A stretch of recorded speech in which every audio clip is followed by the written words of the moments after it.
Any health-related information on the following show provides general information only. Content presented on any show by any host or guest should not be substituted for a doctor's advice. Always consult your physician before beginning any new diet, exercise, or treatment program.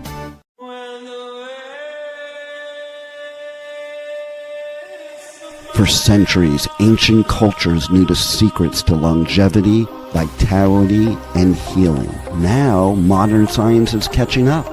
Ageless Blueprint is a podcast that will reveal the modern secrets of better health and a better life. Join Dr. Eldred Taylor here today and every Wednesday at 9 a.m. Eastern Time on W4HC Radio at W4HC.com.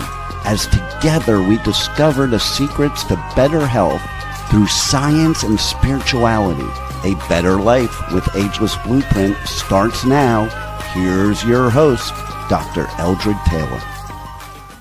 Hello, good morning. I am Dr. Taylor, the Hormone Doctor and the Spiritual MD, and this is Wednesday, so it's time for the Ageless Blueprint. Now, I'm in a little different setup. What I figured out, I'm in my home. I want to kind of connect and not necessarily be the doctor or the authority figure, and just kind of we have some discussions because I want to be a communicator. I don't want to be an educator. Educators can make a lot of things very difficult and hard to understand. So I like to take things that seem to be complex and confusing and try to break them down and communicate them so where anybody can understand it. So that's why I'm in my study. We're going to do a little history lesson today. We're talking about how hormone confusion is not a modern thing. It has been around since the beginning of time. There's all of these archaeological digs, and they're finding things out about these ancient civilizations and what they thought and all that. And so it's really interesting how hormone confusion is not something that I just started. This has always been confusion, and primarily it's because men have been trying to understand women and to try and write it down and make sense of it. And that's where the problem is that men trying to understand women. And I think that has made it where women have had a hard time trying to understand themselves. So that's what we want to talk about today. So let's get started. All right, let's go to that first slide. All right, can you make that? All right, so I'm gonna put my glasses on, make sure I can see this. So hormone confusion, it is ancient, and I believe it's time to end it. And so that's what I'm trying to do, is to end hormone confusion. All right, so this is what I say. You see a man trying to write it down and understand it and anatomy, and has kind of been the issue, is that men trying to understand women. And I always say, hey, look, I'm a man, I'm an OBGYN, and I know you might say, oh, what does he know? But I tell you, I've spent a lot of time trying to understand how the female body works so that I could help women do better, okay, feel better and not feel like themselves again. So what we want to do now is try and end that confusion. All right. So yeah, now history didn't begin with Rome and Aristotle. One of the most exciting things I've ever done is go to Egypt, and you will see that, before the Greeks and the Romans, women were passing down knowledge, or whoever, the hieroglyphics, they had a lot of symbols about women and their flow. And you can see, it's like water is their flow and pregnancy. And back in Egypt, they really seemed to honor women because they saw them as being able to create life. Okay, and so the Egyptian civilization was built on that the ground was giving them life. And so they worshiped, well, I won't say they worshiped, but they honored anything that gave life. So that was their understanding of women. And see, even back then, the symptoms were real. All right. They still had menstrual cycles. They still probably had pain. There was still issues with infertility. If you weren't able to bear children, you were sometimes looked at as being deficient. You had pregnancies. I'm sure there was mood changes. That's why they thought some women were possessed during that time, and women were burned at the stake thinking they were witches or whatever. There's energy changes and life transitions. they went through puberty and like all of a sudden what's going on, and then how do we get pregnant? What's going on? How do we maintain a pregnancy? So they had to try and figure all of that stuff out. We think it was like, oh, everybody always knew that. No, that's not the case. All right. And then every era has an absolute truth. Okay, back then, all they could do was observe. They observed the stars and how the moon, arranged itself. And so what happens is they would observe something, they would match it with the menstrual cycle or whatever, and then they would have an explanation, and they would, say that this is how it is, and then that would be accepted as truth, and then they would have to try to correct it after they found out more information. That's what we keep doing. And we've been doing that for over 10,000 years. We we come up with some observation. We like to have cause and effect. Okay, so this happened, that was the cause, this is the effect. And so that's all you had when you didn't have real science. All right, so there are some ancient theories of the female body. And I can't see the top of this, but back in, I think this is Aristotle, is that they thought male equal form. Okay, great. Thank you. Aristotle. All right. So male equal form or active principle, female equal matter. But so they had their thoughts, and this is how, especially in ancient Egypt, they thought about female and male energies and whatever. And so women were believed to be colder. And so menstrual blood was interpreted inside that model, that they were losing heat. So they weren't as active as males. And so they were kind of looked down upon, not like the Egyptians, who thought that being able to create was something sacred. They thought it was something that that the body was correcting itself and also making them less active as men. So that's the beginning of kind of the subjugating women, okay, based on the fact that they have menstrual cycles. All right. So, and then in the humor, this is more of what you would think about Asia when you talk about Chinese medicine. They talk about excesses and balances and heat and all of this. And so that was another thought process. All right. So that in some cultures, that was what everybody believed, and that's what they thought.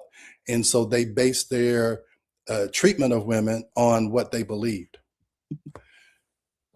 Now, in some societies, they thought that excess blood caused illness, and that menstruation was looked like the body restoring balance. So, and if you didn't have a cycle, they felt like you were out of balance. And some of that has continued. Women think and I see this all the time, if they don't have a cycle, they think something's out of balance. They think something needs to be released. And so that can be a part of it, but that's not all of the framework. And that's what I'm saying. We would take small parts, and then we would look at, we would make that, and then we would expand it. And so we need to not just look at one thing and think there's a cause and effect with everything. All right. So before there were controlled experiments, and I also want to say, hey, look, if you have questions, put them in the chat. There's two things I want to do is, if you had questions from last week, I want you, we're going to go over those. But I want you to, if you have questions, just put them in there, and we will answer those at the end. Now, before there were controlled experiments, all you observed things. You're like, okay, this happened, and what caused it? And then a lot of it was just coincidence. And then you would make a story, and then that story would be repeated, and it would go down from generation to generation. And then all of a sudden it's accepted as being truth. Okay, so when you don't have good evidence, you just make up stories. And our brain is good at making up stories and trying to look at patterns and trying to look at cause and effect. And again, when you don't have good data, you will make up stories that fit whatever your environment is. All right. So because of that, you get all of these different thoughts about menstruation. Okay. Some people thought it was dangerous. Okay. And I think sometimes it's because the mood changes and the women may have gotten upset or whatever. So they thought it was dangerous. Some people thought it was impure. And they thought that, hey, if you got exposed to menstrual blood, that it could kill crops and it could bring bad luck and all of these things. So it's all how you observe things. And if something coincidental happened around the menstrual cycle, then they would say, okay, well, then that's what menstrual cycles are. And then some thought it was sacred, like the Egyptians, and then some thought it was powerful, that they had all of these they had all of this extra sensation. They could feel things and predict things, and that's why men have been so intrigued by women and can't understand them, because they have intuition. They can sense things. They would talk about how the plants would tell them what is safe and what is not safe and what would work to help their menstrual cramps and all this. And women were more connected to nature and how they felt. And so this was one of the reasons why I think men tried to uh, put women to the side or make them lesser than, because they saw that they had wisdom and intuition that it was very hard for them to connect to. And for women, it was just natural. All right. And see, this is another thing. Education was once said to damage a woman's fertility. So that's a assumption that just doesn't make sense. And that's another way you can say, okay, this damages her fertility. And believe me, the number one thing in ancient times was being able to reproduce, to be able to uh, carry the species on. So if it was important, because it was so important to be fertile, then they were like, oh, education, these women are too smart, it's damaging their fertility. And I won't say, but some of that may be true when I'm talking about high performing women. Okay. High performing women, they have difficulty ovulating. And so that may have been a cause and effect, that these smarter women, or these women with more education, they don't seem to be able to get pregnant as much. And that can be true, but we just need to understand the whole framework around it. All right. All right. So how can old ideas survive? Well, here's how it happens. Okay.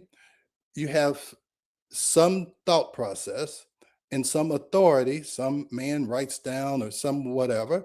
They write it down in an authority figure. And in our times, the authority figures are, uh, the universities and all of these boards and all of the opinion makers. So an authority says something. And a lot of times it's based on tradition or incomplete frameworks. And if you have limited technology to explain it, or to discover what is actually going on, and you don't have proper endocrinology, and even today we don't have proper endocrinology, you don't have any trials, and you don't have a better explanation, so the authority and the tradition rules. Okay, so that's how that happens. Now, this is the woman's side of the story. I talk about men tried to describe it and women lived it. Okay. So in ancient times, they would isolate women. Okay. Some would isolate them as because they thought they were dangerous, and the other isolated them because they wanted them to rest and have some privacy. And what happened is that these women would get together and they would menstruate together, and they would tell stories, and they would talk to each other, and they would get through it. They would figure out how did one person handle their menstrual cycle, because remember, back then there was no protective pads and tampons and anything. And so they would have their menstrual cycle. They would figure out how to correct it, how to, figure out how to get rid of the pain. That's what they would do. All right.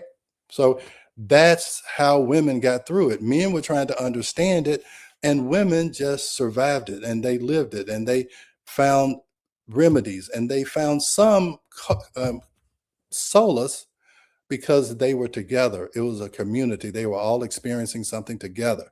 And we are so society and connected, is that helped them get through it. All right. Now, they may not have known endocrinology, but they knew that isolation was harder than connection.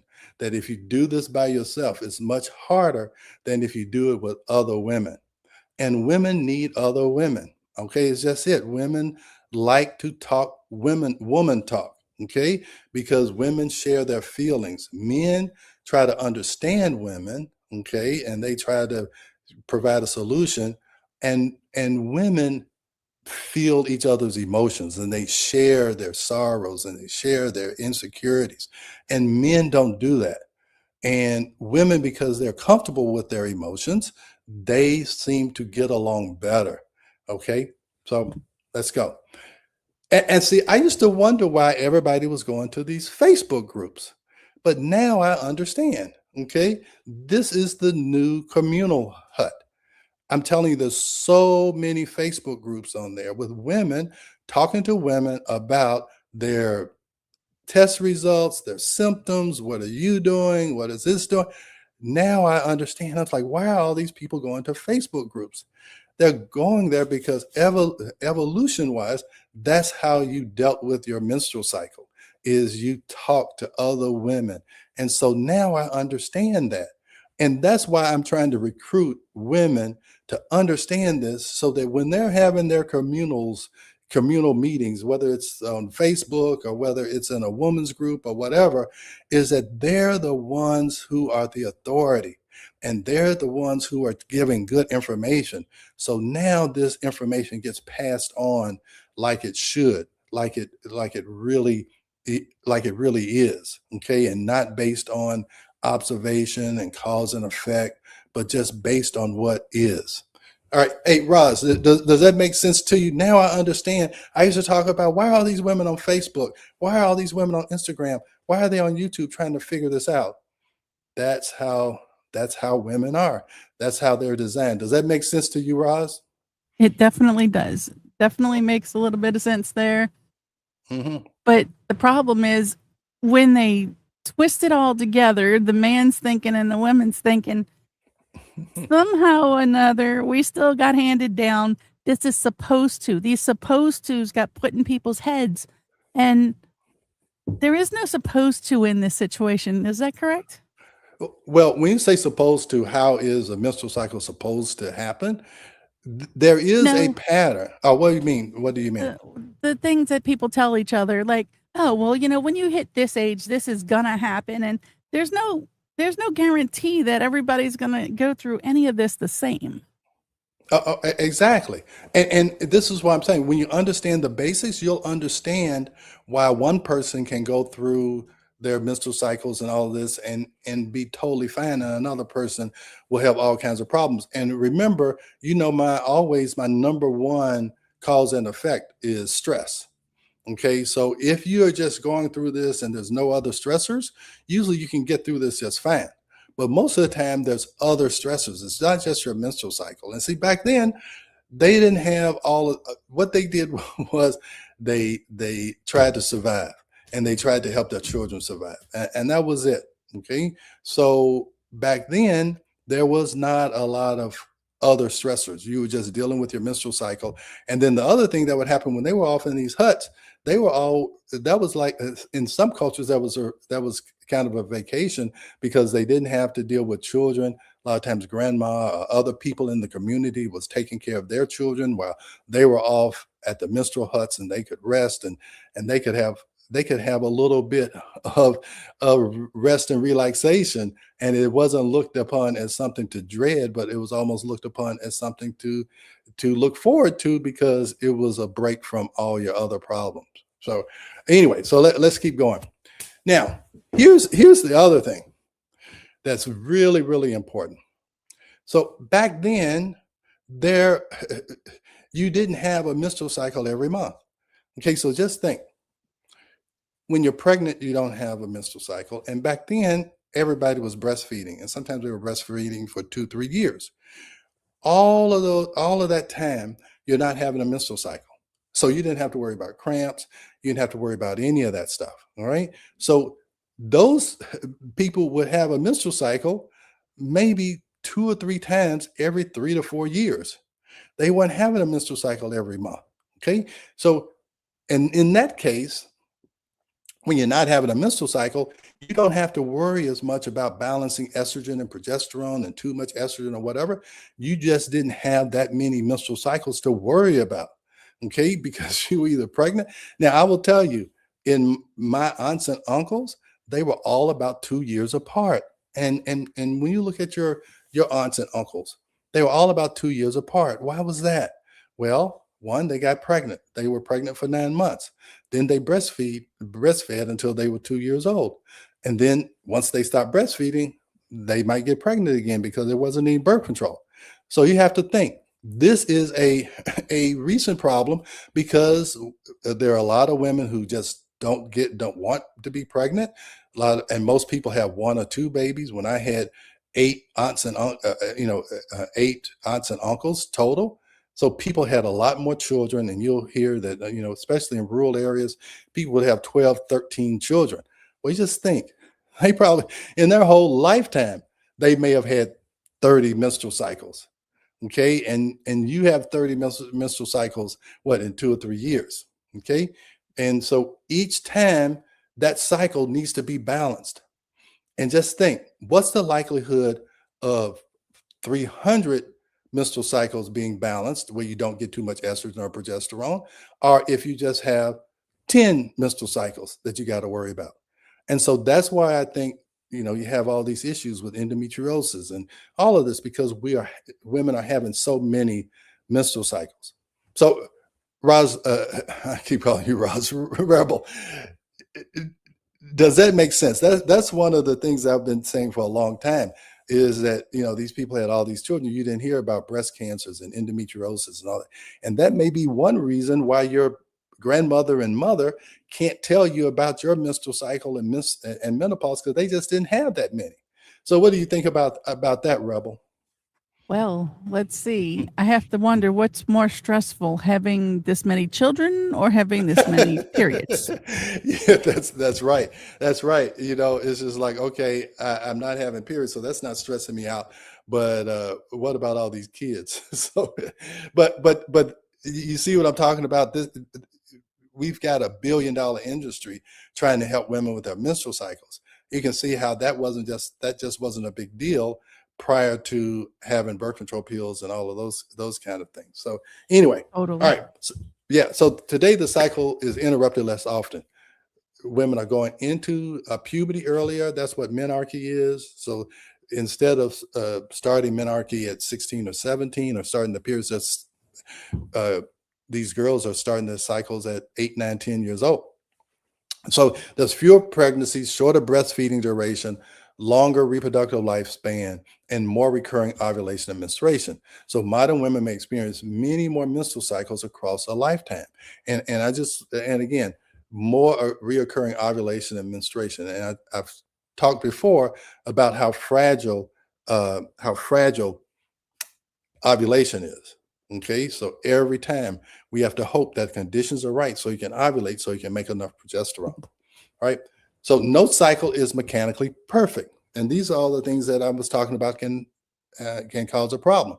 You have brain signals, pituitary timing, ovarian response, ovulation, corpus luteum. Stress does not automatically break the cycle, but it can disrupt a sensitive communication system. So you think about having fewer pregnancies, more menstrual cycles, more times that stress could interrupt it, where you don't ovulate, you don't make enough progesterone, you make too much estrogen, things start to grow like fibroids and endometriosis and breast masses, right? So that's how you want to look at this, is that you do have to pay more attention to this because it's happening more often.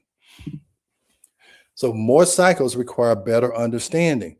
You don't want to fear your cycle. You want to understand it. You want to understand how stress and inconsistent ovulation and poor recovery and missing education can all cause these problems, and symptoms get interpreted separately.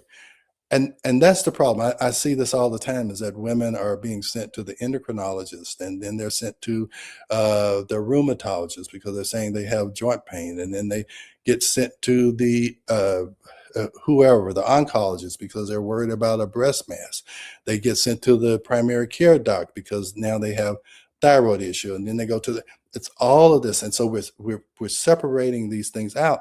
And I see women all the time that have been going to 4 or 5 different consults or referrals, and they come back and they're still confused because all of this is connected. When you treat one symptom at a time, you're going to have a lot of confusion because treating one symptom is going to affect the other. Right? So more cycles require better understanding. So we have all these experts out here, but there's less clarity. And that's why I worry about what's on Facebook. I know you're there, but you'll see one says you got to have estrogen, the other says progesterone, the other says testosterone is for energy. And then someone says your labs are normal. And then you just get totally confused. You just don't know what to do. Now we talk about these ancient civilizations and wow, they're so uninformed and how could they think that? Well, if you talk about that, then they called it dangerous blood. We say your labs are normal, or we'll to say it's just menopause, or you need testosterone, or you need estrogen. It's just stress. We minimalize it. Okay, we try to come up with a simplistic answer. So hey, that's it. And don't worry about it. Don't try and understand it. Just go with this. All right. And you can call it this. The words have changed, but the confusion has remained. Right. So 10,000 years we've been confused. And I say, look, we can figure out how to go to the moon. We can figure out trying to figure out how to go to Mars, figure all these things out. But we're still confused about women and their hormones. Doesn't make sense. All right. So what we want to do, we want to complete this incomplete framework. We want to narrow down the questions, incomplete measurements. We want to make those measurements more complete. We don't want to have fragmented treatment because we don't want to continue the confusion. So we want to do better. Now, we got about 4 minutes before the break. So good. So here's my premise, okay? See, I hear women all the time. They say, did your mother teach you about this? Well, one, your mother had a different experience, okay? She may have had more children. She may have not been exposed to the stress that you are exposed to. So she may have a totally different experience.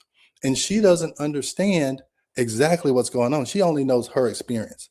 And so the number one thing she wants to talk about is the hygiene, okay? Is how do you clean yourself, all this stuff, but doesn't necessarily talk about physiology because she was never taught it. All right. She knew how to get through it, but she never knew how to actually teach it and to prepare her daughter and her granddaughter for what is to come: puberty, worrying about reproduction, going through perimenopause, menopause. So menopause is treated as something to endure, and that's not how it should be. Symptoms were hidden, normalized, or dismissed. And so what happens is you do this in isolation, and that causes more stress and problems. Okay. Because if you understand things, I tell patients, my number one goal is to get you to understand what's going on with you, because that's 50% of the problem is that you don't understand it. All right. So that's what we want to do. And I say this over and over again, if you understand the menstrual cycle, I gave a lecture, said I can make you an honorary gynecologist in 4 slides in 5 minutes, because I explained the menstrual cycle, how estrogen makes tissue grow, how these cysts make estrogen. So if you have polycystic ovary, you're going to make a lot of estrogen.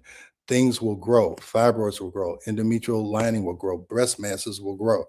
You got to ovulate in order to make this, so you can make progesterone, so you can slow down the growth, burn fat for energy, promote the gestation. And after 14 days, if you don't get pregnant, you have another menstrual cycle. If you do get pregnant, progesterone keeps going up and up. You stop ovulating for 9 months, you breastfeed, and that also stops ovulation. And so you don't have a cycle for 2 or 3 years. But it's all based on this. It's all based on this balance here between estrogen and progesterone. And that's what we measure with saliva testing, because now we get a complete framework of what is going on.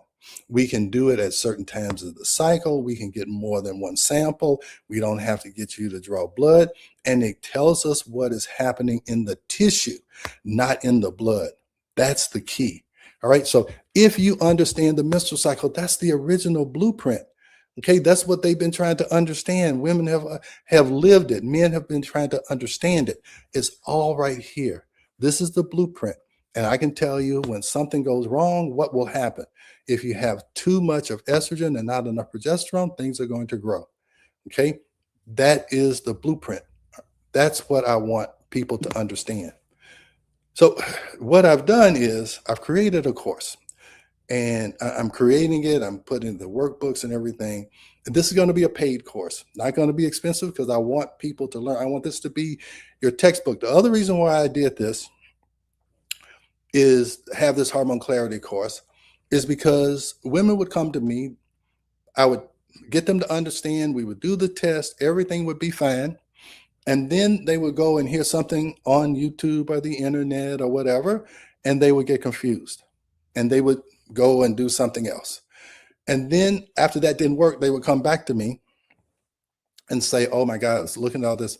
And so I want to have something that you have in your head, that you know it is not something, it's not good enough for you to listen to a YouTube. You need to know this. So I'm creating a course. Why don't I feel like myself anymore?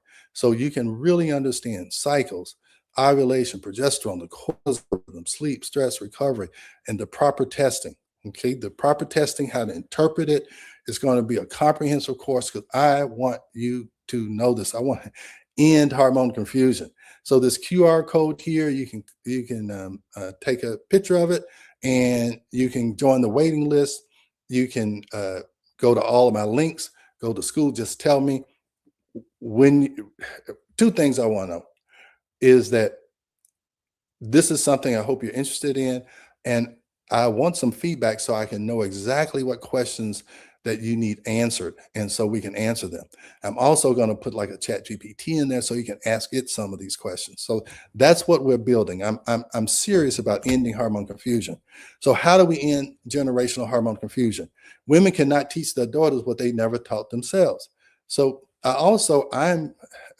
if you've seen some of my previous podcasts, I'm recruiting people who can go to workplaces and churches and women's organizations, professional groups, and teach this. I'm reaching out, but I also I would love for women to be talking about this. So that's why I'm trying to get a collection of women coaches that can learn this and can go to workplaces and churches and women's organizations where they may not listen to me because I'm a man. Is that I'm creating a group of people who can go out and teach this, and woman to woman, because that's how it's more comfortable. All right. So that's what I'm trying to do. So what were you never taught? So we're going to go to break, and either Rebel, if we have some questions, let's talk about this. Okay. And let's talk about the questions that people may have, of course, if you have questions about that. That would be great. So let's go to break. I know I'm a little bit over, but I wanted to get through this. All right. We are going to a quick break, so stay with us as we explore the Ageless Blueprint right here on W4HC Radio and Talk4 TV. An ancient secret with a modern twist for better health and vitality. Dr. Taylor will be right back. Taking care of your health shouldn't mean taking a handful of pills every day. At Taylor MD Formulations, they create doctor-developed supplements that combine the best natural ingredients so you get the results you need with fewer pills. Taylor MD Formulations is backed by science, designed for real life with real results. Less pills, better health, doctor approved. Shop now at TaylorMDFormulations.com and discover smarter supplements for smarter health. That's TaylorMDFormulations.com. We are back for more of Ageless Blueprint. Once again, let's join Dr. Taylor for more insights and research on the ancient secret to better health and a better life in modern times. Here's your host, Dr. Eldred Taylor. Okay. Hey, Rebel, I see that there are some questions over here on the comments, and I see you have some other ones. Those are probably from last week. Is that correct? Correct. Let's cover Okay. this week's ones first. Okay. So, hey, can you put it up? Okay. How does stress affect hormone balance? Oh, I hope you can please sign up for my YouTube or subscribe to my YouTube. It's Ageless Blueprint 1. I have a lot of things that talk about stress and how it affects hormonal balance. It affects it almost completely. We wrote 2 books. One is Are Your Hormones Making You Sick? The other one is called The Stress Connection. And stress is connected to everything. So when you're stressed, you don't ovulate. When you don't ovulate, you don't make progesterone. So that's how it affects it. When you don't make progesterone, you're going to feel out of balance. Okay. You may have irregular bleeding. You may have fibroids. You may have, all the things that I've been talking about with hormone imbalance. So yeah, stress is the number one thing you want to try and handle, and it can definitely affect your reproductive cycle. All right. So what's the next question? My doctor says I'm too young for menopause. Why am I having these symptoms? Again, that is one of those simplistic statements because we're not using the right test. And believe me, saliva test is how we end this confusion. I've been doing it for 25 years. If we get enough good information, we can make good decisions. But there's so much confusion. This is my motto, it's a wrong test and the wrong hormones. We don't understand, we do understand, we just don't implement it. Fat soluble hormones, you can't look for them in the blood.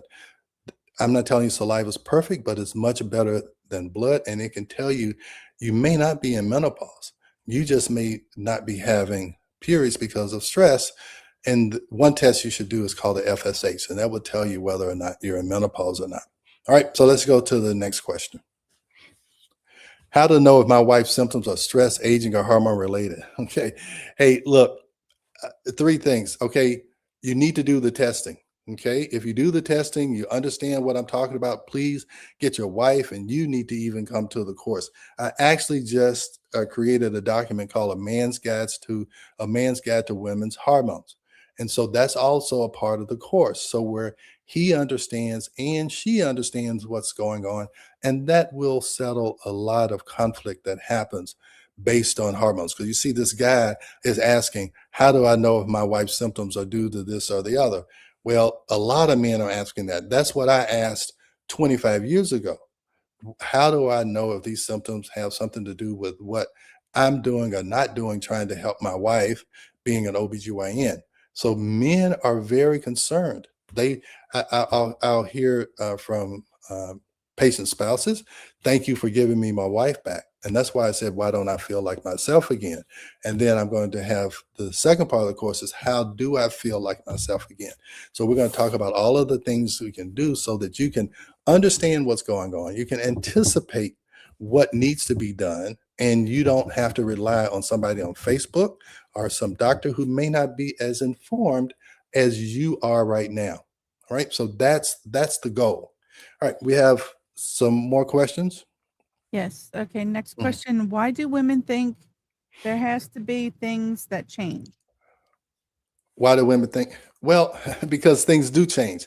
I talk about cycles, balance, and transitions. Okay. Your cycle will change. At first, you have no cycles. Then you go through puberty. You have cycles. You start to get into the cycle. That's a transition. Whenever there's a transition, there can be some rough sailing. So you get these irregular or imbalances in your hormones. So then you go into your reproductive age. And because you're having so many cycles, you have to make sure that there's balance in each one of those cycles. Okay. So that's, so you have to, that's a big percentage. You got to make sure all those, when you don't have as many cycles, it's not as big of a deal. And then menopause is that there is a change. You're going to the non-reproductive stage. Those transitions can be bumpy, but if we test right, we can smooth out those bumps through perimenopause and puberty and menopause. So if you have the information and you see where the imbalance is in those transitions, those changes or transitions don't have to be as turbulent. They don't have to affect you as much and affect your relationships, especially your most important relationships. All right, next question. Do all women go through the so-called change? All women will stop ovulating, okay, if you live long enough, okay? All women, if you live long enough, ovulation will stop. And ovulation means making eggs, so getting pregnant. But that doesn't mean menstrual cycles stop when ovulation stops. That's what happens with perimenopause. You may not ovulate, and so now you have a period, okay? But that doesn't mean that just because you have a period doesn't mean that you're fertile or that you ovulated. All right. So all women will stop ovulating. And this is what a message I'm trying to get across. Estrogen is made by the fat tissue, even during menopause, but you can't see it in the blood. You can see it in the saliva. All right. So estrogen can still be made, Progesterone is only made when you ovulate. So if 100% of women will stop ovulating, that means 100% of women will stop making significant amounts of progesterone, and they don't have a backup system like estrogen does. So all women will stop ovulating. And I can say all women will stop making a significant amount of progesterone, but I can't say that about estrogen. And that's what you need to understand. Just because you're going through menopause, or you've gone through menopause and stopped having a cycle, does not mean you don't have any estrogen on board. All right. So next question. We have some from the it looks like YouTube. Do these tests require special preparation? Hey, if you get the test, the saliva test, look, I would love to show you. And if you take the course, I'll show it. You'll be able to interpret it. I will actually give you an interpretation. And it's not a diagnosis or anything. I'll just tell you what it shows. Cortisol's low. That means that. Progesterone's low. That means that. We can talk about different ways you can try and correct it. But yes, they do need some interpretation. But I'm going to tell you, the interpretation is not that hard. Okay. There's a ratio between estrogen and progesterone. If it's out, if it's out of range, you can put it back. So believe me, it's not as difficult as guessing or doing trial and error. It's something that anybody can understand. I've been explaining it to patients for 25 years, and patients go away and they can understand it. So, all right, next question. How do men fare during a woman's change? Well, that's the key. That's why I said you have to have a man's guide to hormones in women, because believe me, she's at a sensitive stage, and what you can say and what you shouldn't say is very important. Okay. So you want to understand, you don't want to say certain things. Oh, why are you acting so crazy? Oh, no, you need to understand it. You need to help support her. So that's why I have included this man's guide to hormone replacement, because not to hormone replacement, a man's guide to women's hormones, so they understand these cycles and changes, because they need to understand it in their children, in their daughters, is understand what's going on with them. So it's very important, I think, for men to understand this also. And I would love it for the woman to give the man that handout, and it's very extensive. And again, I want people to have the information. So this is a good thing for single dads to know. They can help their daughters through things that they have really no clue on how to do this. Exactly. Or just get them to take the course. I always said that this should be taught in 5th grade health class. We talk about the hygiene, but we really need to talk about what it means, what it's going to mean in the future. Is that to understand, if you decide to not have children, you need to know that, hey, look, I need to pay special attention to make sure I'm not making too much estrogen and not enough progesterone. I will tell you, the incidence of infertility and endometriosis and hormone problems are very consistent with high-performing women, women who haven't had any children, or women who are under a lot of stress. They're also going to have issues. So, all right, I see we got another question from YouTube. Is that right? Oh. Yes, we do. Here we go. Okay. My insulin levels are high, and I've heard that hormone therapy may help in some cases. Can you explain how hormone therapy could help improve my insulin resistance? Okay, so you may have PCOS, and that causes insulin resistance. Okay, so yes, stress, cortisol can cause insulin resistance. So I would look at your cortisol. Also, estrogen stores fat. Okay, that fat tissue is inflammatory. It can cause insulin resistance. So yes, people with PCOS, and PCOS is really a progesterone deficiency, they're the ones who can have insulin resistance. Okay, so what you want to do is you want to make sure your cortisol, estrogen, and progesterone are correct, or where they should be, and that's going to decrease the likelihood of you having the insulin resistance, because it's going to help you to lose weight. It's going to help you to do all kinds of things, and that's going to help with that particular issue. All right, so I know, so you have some more questions from last week, because we got about 4 or 5 more minutes. Okay, let's try to group these together. Okay. Why such a change for women what is the change about? Okay. Again, I know because that's what people said. That's the story that's being passed down. It's the change. It's the change. Yeah, it's a transition. So we can call it a change again. You're changing from being reproductive to being non-reproductive. That's the change. So what happens? Your hormones change. Okay, you stopped ovulating. That's the change. Stopped ovulating. Puberty, you started ovulating. You started ovulating. You started making progesterone. Okay, then you went through menopause, you stopped ovulating. Those are the changes. Ovulation, no ovulation. That is the change. And it's no progesterone. Now I'm making progesterone. Yes. I always look forward to your sessions every Wednesday. Thank you for everything you do. Thank you, Zavia. I'm glad. Tell somebody else. Okay. Take the course. I will get on the waiting list. Let's go back to the QR code. Okay. This is the QR code if you want to be on the waiting list for the course. And I would love for you to join my school. That's where we're going to have it. I'm also going to offer it, even if you're not a part of the school, is that because women need to know this. And I'm trying to do it in an organized fashion. So that is if you want the course. Guys, do this. Take the course. I'll send you the man's guide to women's hormones.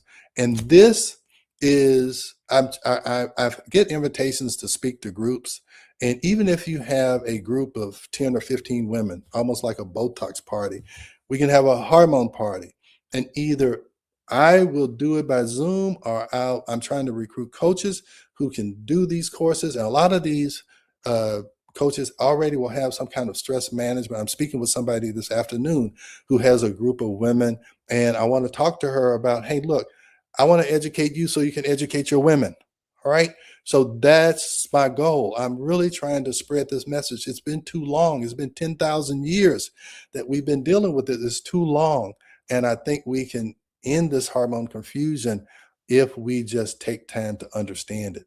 All right. So I don't want to get always on my soapbox, but Zavia, thank you. It's always, I do these and I say I'm going to keep doing them because I'm dedicated to it. But it's always good if you'll comment, say, keep up the good work, or you can tell me, hey, Dr. Taylor, you're full of it. This is why. So let's talk about this. Get in the comments, ask questions, whatever. All right. Anything? So what else we got? We got 2-3 more minutes. Let's see. What can help get to the root cause of things? Proper testing, proper information, proper questions, proper answers. That's what we're talking about, is that, yes, to get to the root cause, you don't want to go symptom by symptom. You understand the process. That's the key. Understand the process and not just, oh, I can't sleep. Where's my sleeping pill? Oh, I can't wake up. Where's my Adderall? Okay, I don't have any energy. Where's my testosterone? Why is the testosterone causing me to have chin hair? Okay, some lady was talking about how much acne she had on the testosterone. And this is one last thing. Okay. I saw this on Facebook this morning. Okay. I signed up for some of these Facebook groups, so I want to hear what you're talking about. So this woman was saying she was shocked that she had an estrogen positive and progesterone positive cancer because she had been on hormone replacement therapy and she felt great the whole time. It was the best thing that ever happened to her, and she couldn't understand why she had a estrogen positive cancer. Well, the reason why is that you didn't have the information. You may have felt great, but you didn't know it was overstimulating a breast mass. Okay. And so I'm not telling you that was the cause, but if you had known what your hormones were, you would have said, oh, look, I need to correct this. Now, again, maybe it didn't have any cause at all, but you can't take this hormone therapy without good testing because you don't know what's happening underneath. Just because something makes you feel good does not mean it's the right thing for you. Alcohol, drugs, all these things, they make you feel good, but it's not necessarily, it's also doing some things underneath that you don't see until they become a problem. All right. I think we have one more question. Your social media team is doing an amazing job conveying your message. Thank you for all the hard work and dedication. All right, thank you. I hope you join my school. I want you to comment in my school. Hey, I had kind of taken a little vacation I didn't do any podcasts for the month of June, all this, but I'm back and ready. I'm ready to get information out there. I got a new energy. I got a new background. I'm going to take away all the fake stuff. I'm going to talk to you one-on-one and get my message across. All right. Hey, Rebel, you got any parting shots? And next week, I'm trying to see, I want to get a couple of patients on. One has been with me for 20 years, and she's like, I hear all these other women talking about all these problems, and I've been doing saliva tests and all this, and I don't understand what's going on with them. And then I have another patient who is new to this. I want to try and compare and contrast those people. Any last words before we go? I wish I did, but we are out of time. Okay. All right. I'll see you guys next week. All right. And Xavier, thank you. Hey, tell somebody else about my podcast. Subscribe to my YouTube channel, my podcast. So, all right. Thank you guys. See you next Wednesday. Thanks for joining Dr. Taylor today. If you missed any part of this show, just check out the podcast wherever you listen to podcasts. Ageless Blueprint is every Wednesday at 9 a.m. Eastern Time on W4HC Radio at W4HC.com. Together, we discover the ancient secrets to better health through science and spirituality made for modern times. Until then, feel free to check out AgelessBlueprintPodcast.com and TaylorMDFormulations.com for more information.